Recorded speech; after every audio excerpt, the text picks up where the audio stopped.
Welcome to More Than a Brand podcast, where we show you how to take your brand from basic to badass. I'm your host, Lindsay Jones, the WordPress Whisperer, the Olivia Pope of Web Design, and the owner of Fiercified Creative and Consulting.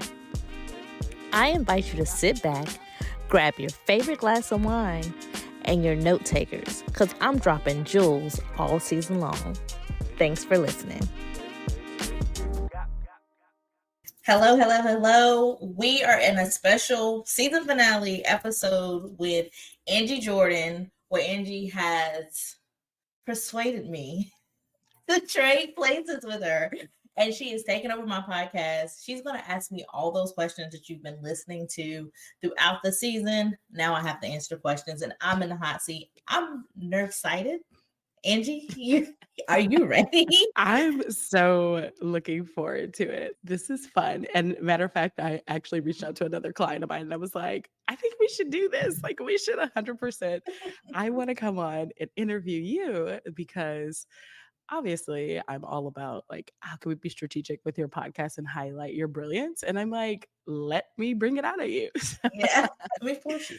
Let me make you talk about yourself a little bit. Thank you for allowing me this satisfaction because truly this is going to be fun for me. And also, thank you to whoever is listening for tolerating my BS, whatever BS I'm going to be on today. Okay. So, as you already probably know, because this is your podcast and I've listened to every one of your episodes, we're going to start off with telling us, Lindsay, who are you behind the business, without all the titles? Who is Lindsay? And you know what? I practice this, and now I'm like, shit. Without all the titles, I am someone that's learning to be comfortable with who she is and forgiving myself for like past mistakes. But I'm also I'm feisty. Like I'm like, now I won't fight you. I will sue you. But I'm learning to respect the boundaries that young me was trying to make. I'm learning to embrace that I got boundaries. Yeah. I love that. You talked about that, I think, in the last episode. One of your last episodes, you talked about like having boundaries. One of the other things that I thought was interesting that you were talking about, I think, in your interview with Patrice, you're talking about this idea of, not this idea, this like imminent change, big change that's coming up in your life.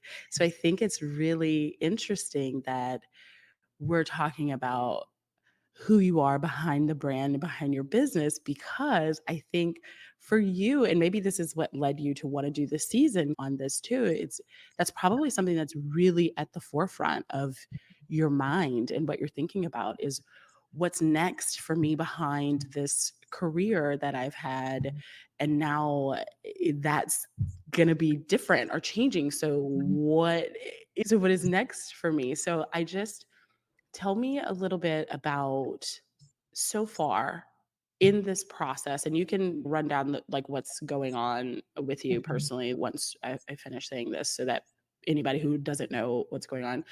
But through this process so far, what would you say are your biggest takeaways about or for anyone who also is going through or about to go through a big life change or transition?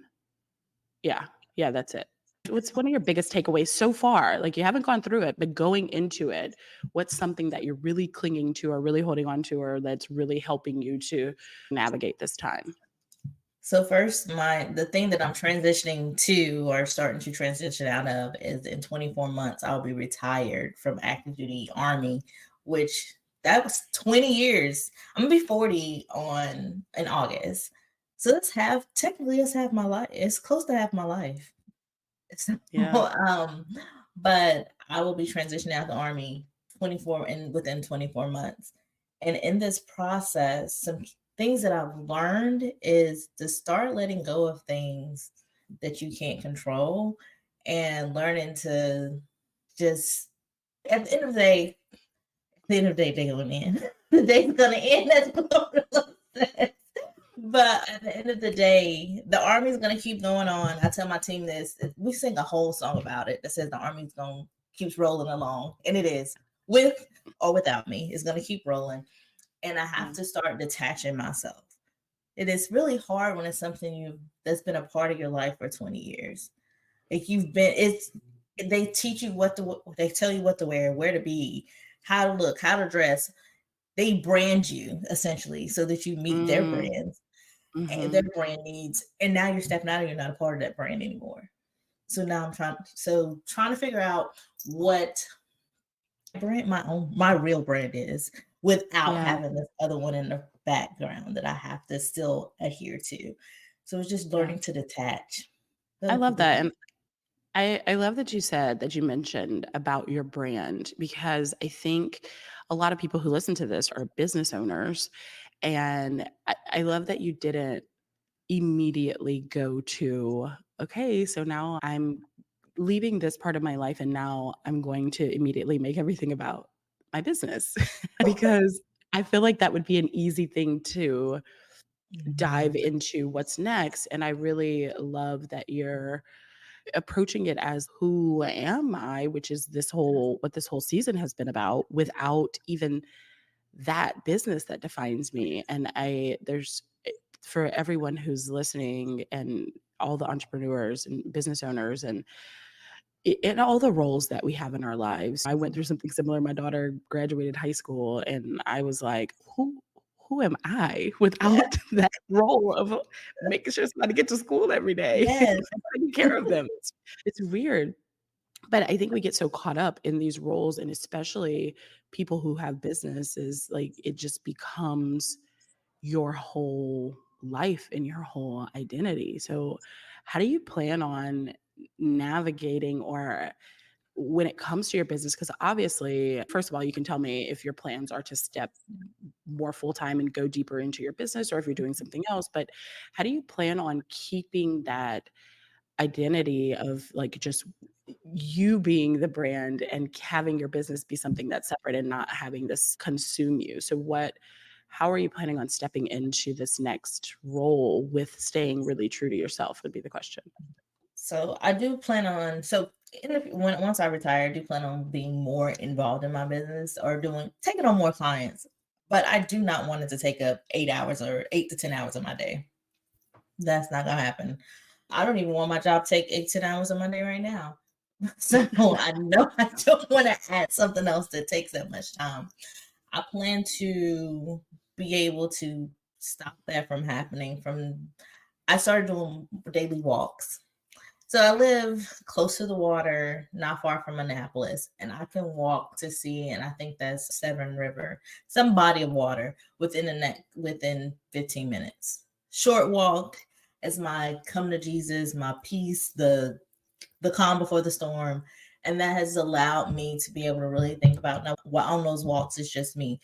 I don't have to think about what I'm doing for the day. I can tune out anything all the noise. And it gives me the time to just be with myself. And a lot of times, especially being a mom and transition from the military, and then even if I step into my business, being a wife, you have so much noise. And noise. And I love these people, but it's a lot of noise. And I need those moments where I don't have to think about who's going to school. Who do you have a haircut? I don't have to think about those types of things. I'm just walking for the walk there and walk back for about 30 minutes. And it's to actually not think. Yeah. I love that. Walking is really therapeutic. I've been walking so much more since I've moved, and I live in a walkable city, and so there's so many different places to walk. But it literally, I notice a difference in the days that I walk and when I don't walk. I'm Yes. like, I should have went on my walk today. Like it's just calming to my nervous system. Like it is. And so I totally get that. So as you step into doing more things in your business, is helping people really focus on being true to themselves and building their brand? Like, how are you going to approach, like, if I'm your client, how are you going to approach helping me and highlighting the who I am in my brand? Like, how are you going to do that through your services and how you help people? Or is that going to be something that's like in the forefront of how you approach what you do? Like, how are you infusing this building your own brand and being true to yourself into your business going forward?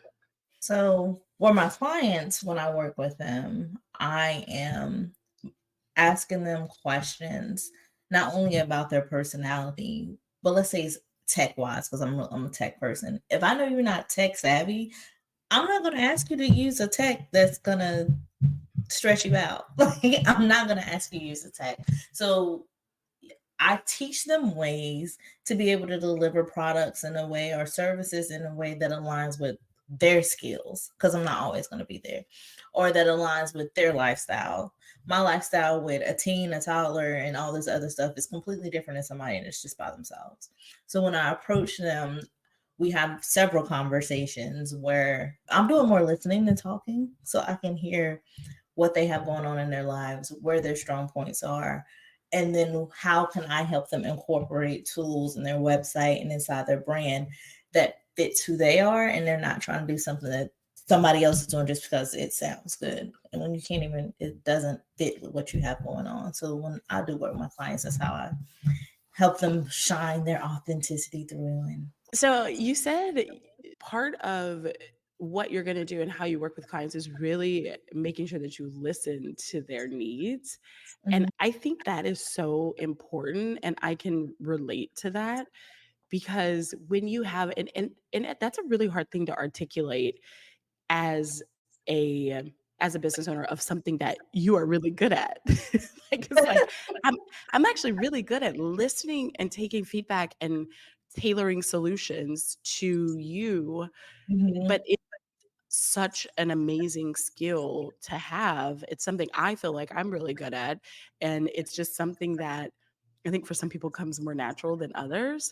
But I love that or I love that you said you're going to start listening or not start listening. That's something that you already do to really pull out what people, even the things that they don't say. It's just in Yeah. the, yeah, you They can, don't know what they don't know, they but don't I know know. what you need, but I just need to figure out how you need it. Exactly, exactly. So I think that is such a skill that is underrated or not talked about like a lot in the online space and with service providers, because I think that there are a lot of people who don't have that skill and who don't do that. So tell me, when it comes to your clients, and also, and yeah, of course, I'm asking you a lot about what you do because I want people to know what your brilliance is. Mhm. So I guess that's my question. What is your brilliance in what you do for people and their businesses and their brands? My brilliance is, oh, that's hard. Should have sent me Mhm. a list of questions. Mm-mm. Nope, I want it off the cuff. I would say my brilliance is I have with if you put take my formal education and then my time in the military and then just life events, period. I have learned to walk that line of creative and like data, or I guess you could say like scientific numbers. And mostly when people are usually one or the other. Like, you're really creative, but you don't care about the math and all that other stuff. Because of what I've had to do and with the with the experiences, my secret sauce, whatever you want to call it, is that I can look at your numbers as far as your website. I can look at the numbers as far as what people are doing when they come to your website. I probably was the people on Wall Street who watched the numbers. Probably in my past life, that was probably what I did. But I can look at your data and then figure out creatively, visually, what we need to change based off what the numbers are saying. So it's a balance, but that is I'm not just making pretty stuff because I think it looks good. The numbers have to make sense. I love that. I think that I hate that I keep saying I love that. I really do. I'm gonna have to edit that out. No, that's such a valuable thing when it's actually, and I like marketing and doing it's all about the data. Like, it's just Yeah. all about the data. it's all about the numbers. And then once you start realizing that and digging more into that, it just, It consumes it, you. It's like, yeah, yeah.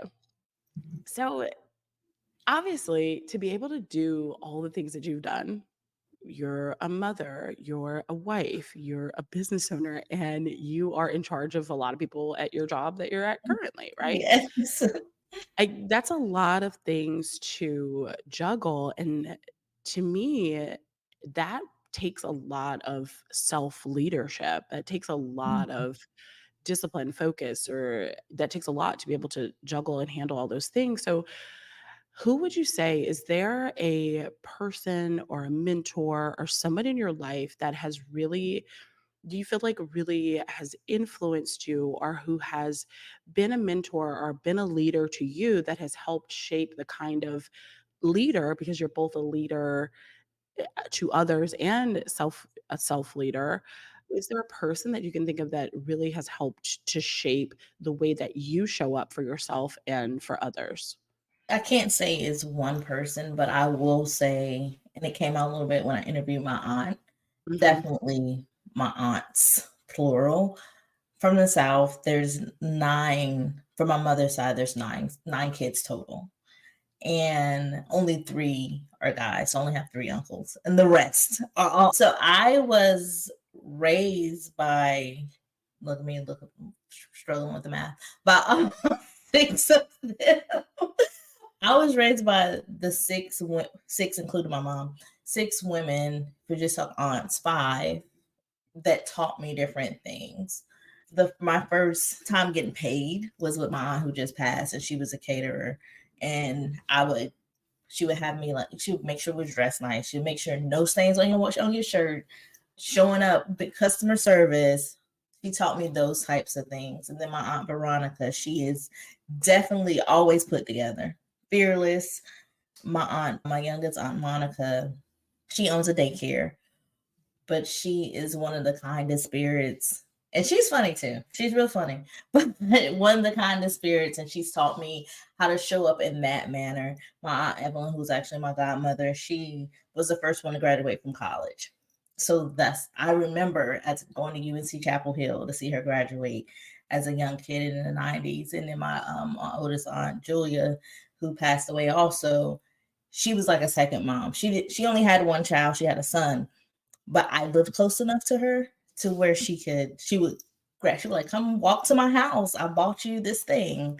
Or she had a sandbox. So she had a young kid. She had me, but she had a sandbox just for me. She treated you like her daughter. Yeah. So those women, my aunts, definitely influenced, and I've taken pieces from all of them on how I show up for myself, how I show up as a leader, and how I just treat people in general. Yeah. Family is big. Family is big. And I think that's something that as you go through these big life changes, a lot of times that it really highlights how big your family and core and like support system really is, and how important it is. So speaking of family and speaking of self leadership and mentors, you have daughters, right? You have 2 daughters, right? I know I see about that toddler. That's She's a terror. We could just gonna call her a toddler. We just gonna leave it at that. But what are some things that, yeah, I have a daughter also, and to me, it's so important. And me building my business was a lot of my driving force behind it had to do with things I wanted to impart and teach my daughter also. So, what are things that you hope to pass on to your daughters about life, business, self leadership? What are some of the core things that you want to feel, okay, I accomplished this as a mother? So I would say, I have 2. Kennedy, I would say the lessons I've passed from Kennedy to Kennedy will definitely be different from the ones from Carter because of the age gap. Kennedy grew up, she's 15. She grew up with me essentially. From her, I hope that I have taught her and will continue to teach her not to give up, Mhm. and that she can accomplish whatever she puts her mind to. and don't allow people to minimize who you are or continue. It seems like when we go through life, and for some people it's not like this, but for me, like you're very strong with who you are. Like Carter, the toddler, she knows exactly who she is, and I try not to minimize, take a little bit of her personality and make her start shrinking herself. Yeah. With Kennedy, she got the shrunk down version of me, Mhm. and Carter is not getting that. So they're definitely getting two different people. But Yeah. with Kennedy, I want to show her that you don't have to, both of them, you don't have to shrink yourself. And if you do get to that point where you're starting to shrink yourself, it's okay to go back around and figure out who you are. It's okay to find yourself. Mm. Go get that couch time. Go get, and I'm always, go talk to somebody if you need to. It's okay. So Yeah. that's for Kennedy, yes. For Carter, I just need to teach her don't fight people. She gonna be all right otherwise. Just don't Just don't go to jail. don't put your hands Don't don't put your hands on people and go to jail. Like, so maybe we need to teach her some like patience, or teach her some like teach her some grace towards other people. Because she definitely does not have it. That's so cute. They're both so cute. I enjoy looking at your social media stuff about both of them. That's funny.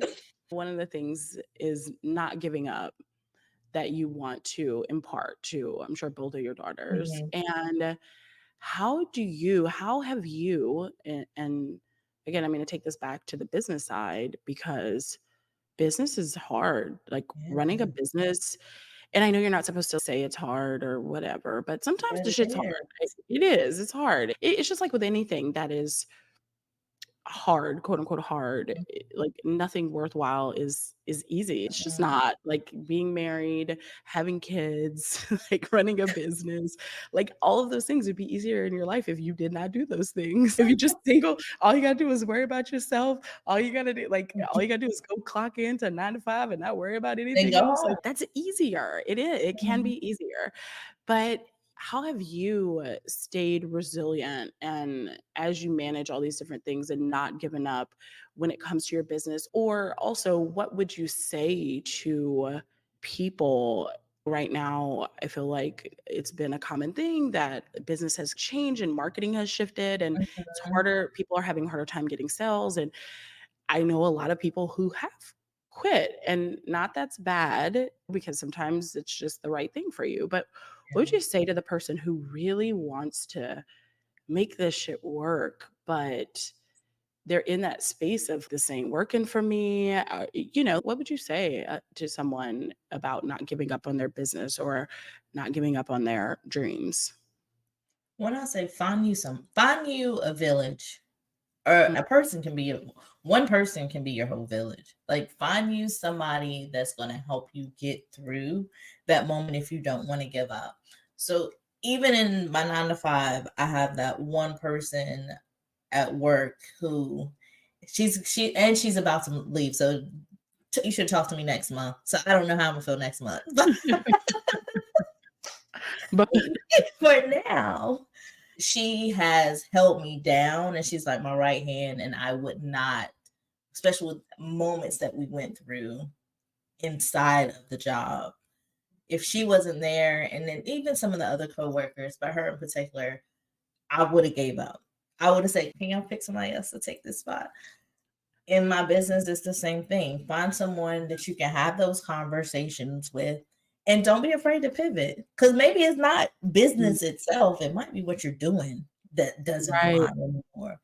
Just have an open mind and give yourself grace if that's what you're thinking. Yeah. And can you talk about, or can you share with us, what is something that you, thinking how I wanted to say this in a really funny way, but what's something you like really screwed up, fucked up, you fucked something up, you messed some shit up in your business, in your life, in your job, whatever. What can you think to a time where you really thought, oh my God, I really messed this up and I'm not going to get through this?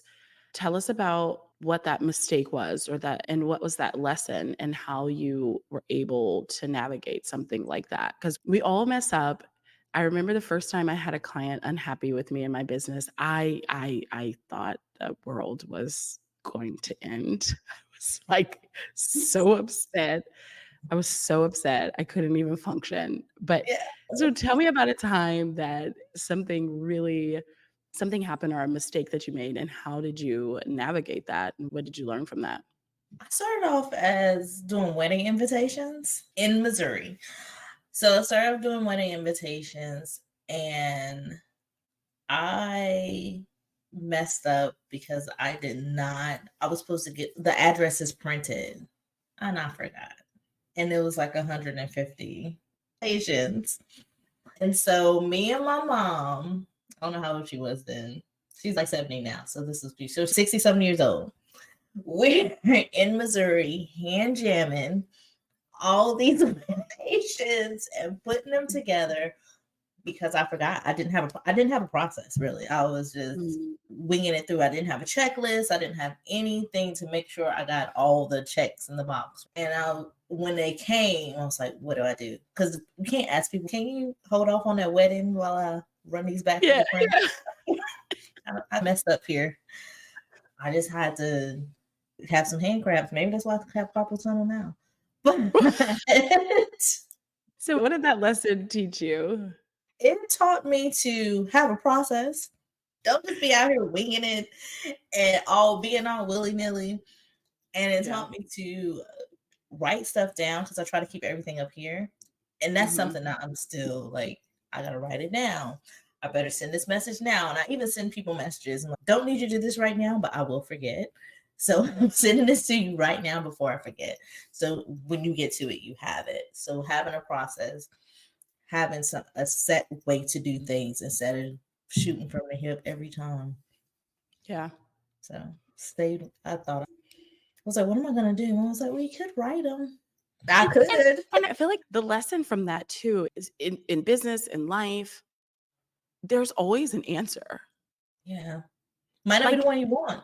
It might not be the one you want, but there's always an answer. There's always a solution.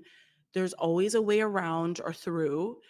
And sometimes you just have to, like, we get so wrapped up in our emotions or being upset that we made a mistake, or sometimes it feels like, oh my gosh, there is no solution. Stop, pause, go take a walk, go call your biz bestie, go call that village. And I love that you said having that village, because it really, so much changed in my business when I had a village. And when I was down, like one of my biz besties, she would call me and I'm like, I don't have any motivation to do anything. She would call me every morning and she would say, get up, bitch.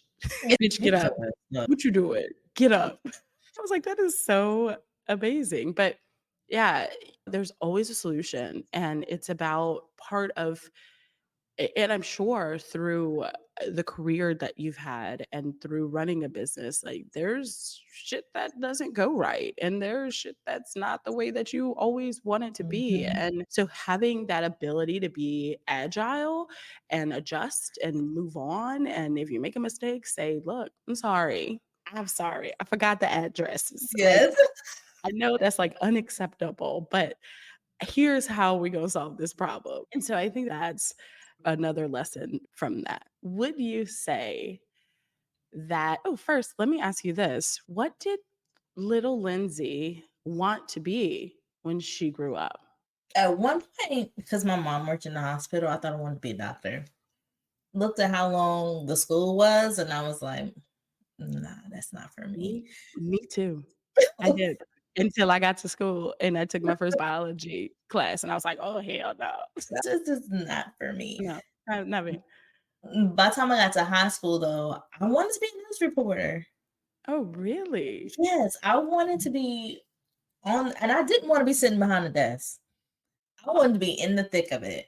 And my mom was, girl, you want the people to be shooting in the background? Yes, I want to live that life. I want to be like, I'm here, and the gunshots going, ducking and dodging the gunshots. Yes. So I wanted to be a news reporter because maybe I was just nosy, but I wanted to report the news.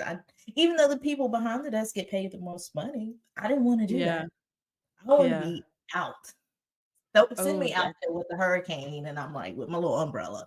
I don't know why I wanted to, but that's what I wanted to do. Oh, I feel like that's giving me Carter vibes. Yeah. That's giving me Carter vibes. I feel like she would want to do that too. Yes, because she's not scared of anything. Yeah, she does scared. I hope it so she gets some of that. She gets some of that from you. Yes. That you are called fiercified, Yes. feisty, fiercified.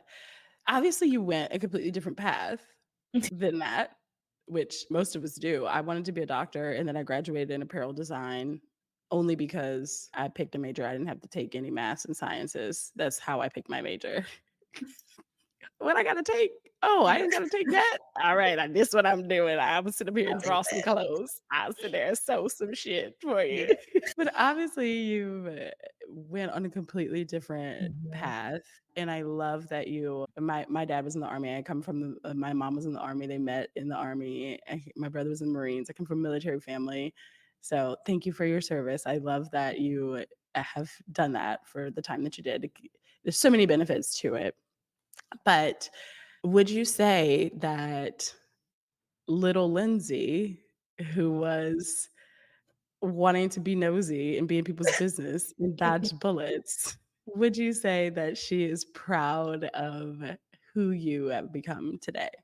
I would say she's definitely proud. When little Lindsay would cut you off. If you got one time. Carter You know vibes. how, or like, I'm not your friend anymore, and y'all friends in Yeah. 5 minutes. No, not little Lindsay. We're not friends no more. Like, you took my crayons in kindergarten. I still remember in high school. I'm not talking to you.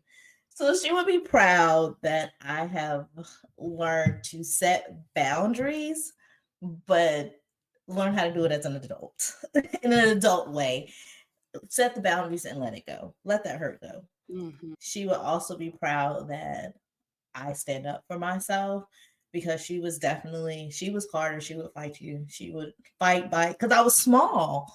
I'm only 5'2". So I know. I saw you. Remember when I met you in person? I was like, oh my gosh. I was small. Bite-sized. And I didn't take any mess. I grew up with mostly male cousins, and they would like to pick on people just because that's what guys do.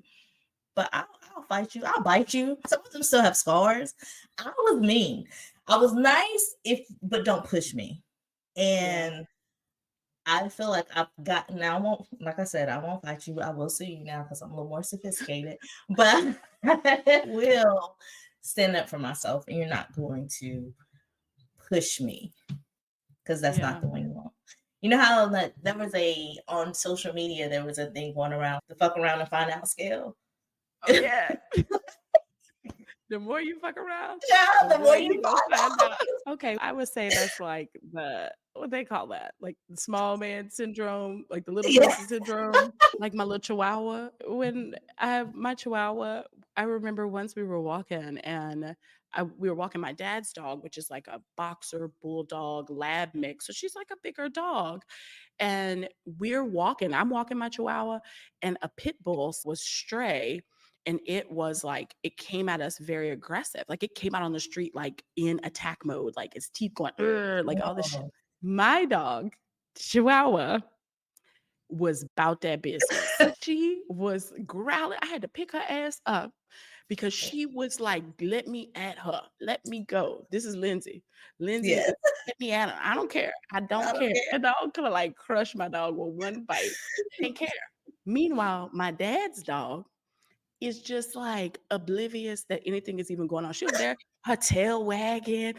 And we in the country, so there's nowhere to run to. There's nothing to jump on top. With just fields all around us. Like I was like, wait a minute. Anyway, but that's how the chihuahuas. Lindsay is like a little chihuahua out here in these streets. Yeah, you don't play with people that come in 5-2 packages. Yeah. We got something to prove. I know this already. You don't play. My grandma was like 4'11", and she was something else. You don't play with her. Meanwhile, you got ones like me that's 5'7", and I'm the other dog. I'm just like, what's happening? What's happening? Oh, you don't like me? Oh, I didn't even realize. Oh, you took my crayons? Oh, okay. Can I still be your friend? That's me. Even though everybody thinks I'm like a hard ass online and how I come across, like not to be fucked with, but really I'm like the biggest softie, and I'm scared. I'm scary. That's how I would grow up. Everybody like, you scary. I'm about to call my sister, who's 5'4". Anyway, this is so much fun, and I've just enjoyed learning more about you and digging into who you are behind the brand. And I think as you wrap this episode up and this season up, is there any other thing that you want to say about this season, lessons from this season, lessons to people who are listening? What else about being more than your brand or the person behind the brand? Any other things that you want to leave with us at the end of the conclusion of this season and this episode? I think this season has been the best season because I've learned, and my audience people have told me that they've seen themselves in the stories from other people, and it makes people more approachable. I know that people don't have it all together. Like, you see the curated social media of, you got it all together, this is easy. I'm in like 5 different places at one time. But really deep down, it ain't all together, y'all. It's not. Nobody has it together. I'm not all together. I'm not untouchable. I have my oldest daughter, Kennedy. She said, Mom, I can see how people could be intimidated by your success because you make it look easy. And I was like, but I always wasn't your mama, girl. I was out here in these streets fighting and fighting. Like, I wasn't this put together. It was a lot of learning and mistakes and grace. So as you listen to this season, re-listen to it, get prepared for the next season, just go into it knowing that it's okay to have grace in your life and in your business. And I'm excited for next season. I guess you didn't know that, but we've not talked about next season yet. No. And I'm excited too, because I agree. I've listened to all the episodes this season, and I really have enjoyed all, like you said, like the stories. And I think this could be, like what you said, how we all need a village even just being able to connect with people behind who they are, behind what the facade is, helps you to feel not alone. It helps you to feel like, wait, my shit fucked up, but so is everybody else. Yeah. I'm telling you, it's the truth. And I know that there's this one entrepreneur in particular that when I say what I'm going to say, you'll probably know who I'm talking about. But we've watched her build a massive business, and it's fucked up. We've seen so many like crazy things happen, so much stuff. And I'm not saying that this is the person or I look up to that person's necessarily business or way of doing things, but the biggest lesson that I have learned, and the thing that I take from that and have enjoyed watching, is the fact that the shit keep going, and the fact that you can be real. You could do a lot of fucked up shit, or you can mess up shit, and you could still build a business and build the shit that you want to build. Now, I ain't saying don't be ethical or a fucked up person, but I'm just saying, in general, that lesson or that thing that I see from that is that people would see that who don't know from the outside and think, wow, I wish I had this, or I wish this is what it was for me, or I had this level of success, whatever. When really they just don't see that person is literally just like you, messing up, making mistakes, doing things imperfectly, trying new things, not knowing all the answers. I think what's important is you just gotta, and you said something like, even when we were talking about the mistake that you made, it's just about, how do I put my foot forward? How do I give myself grace? How do I let that be okay? How do I continue on? Because guess what? That's just life. Yeah. That's just life. That's just life. It is. So Right. I love it. I love it. I love it. Thank you for letting me have you on your podcast. I've truly enjoyed it. And yeah, go ahead and close us out, Lindsay. Thank y'all for listening to this special episode of More Than a Brand. Go check out Angie M. Jordan. She is the podcast bestie, the podcast producer. She would get your podcast right. And if it was not for Angie, we would not be having More Than a Brand. So check her out. Give us a follow, and we will see you next season.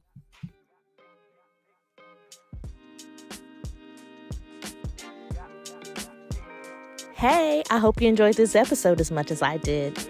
Remember, hit that subscribe button so you can stay up to date with the new upcoming episodes. And if you want to, find us on social media at fiercified.agency on Instagram, or find us on Facebook at Fiercified Creative and Consultant. Send me a DM. Let me know what you think. I would love to hear your input.